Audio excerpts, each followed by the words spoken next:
What is going on, guys? Welcome back to the channel. So today is indeed Wednesday, which means a new summit is now live. Now for this week we have the OffRoader. I have to admit though, guys, this summit was actually pretty dang fun for the most part, and we're also going to have the dirty driving perk active on this one, which means yes, you do have to crash into everything. But the first thing I do want to mention though is I do feel like the platinum reward is probably one of the worst ones we've seen so far in this game, which I would say is going to be a tad upsetting because, we're around 10 months in, and I would say the incandescent tire is a terrible reward, mainly because it was also from the crew too, which makes it even worse.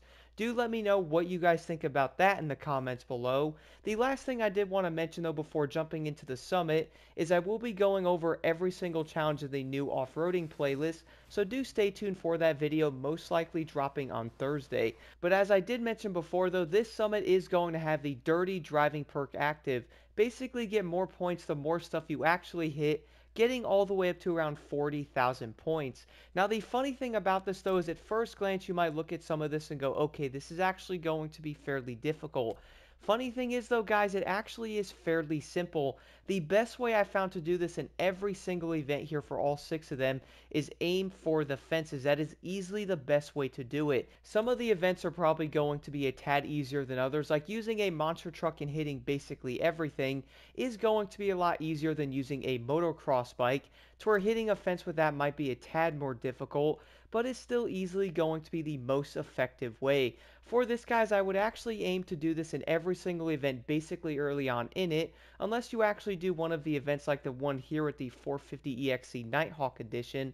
I would actually say going after the fences in this one a little bit in the beginning, middle, and then actually going toward it with the end of it is probably going to be the best way to do this event. While basically every other event though, all you will then have to do is aim for everything you see in it, and you will actually get it completed. Another example of this is going to be the Embrace the Chaos event. For this, you actually see like hay bales everywhere, like all kinds of like pallets and stuff.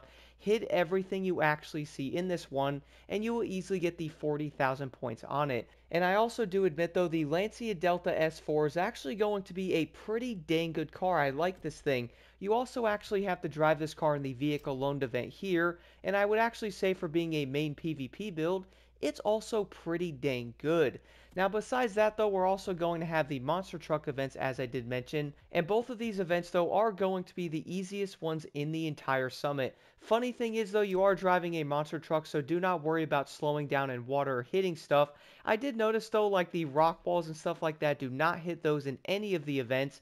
Even the monster trucks actually slow down a bit. But for the most part though, guys, I would say the Silverado is the best option on this one, even though I really like the Hummer H1 Alpha, so I was like, you know what?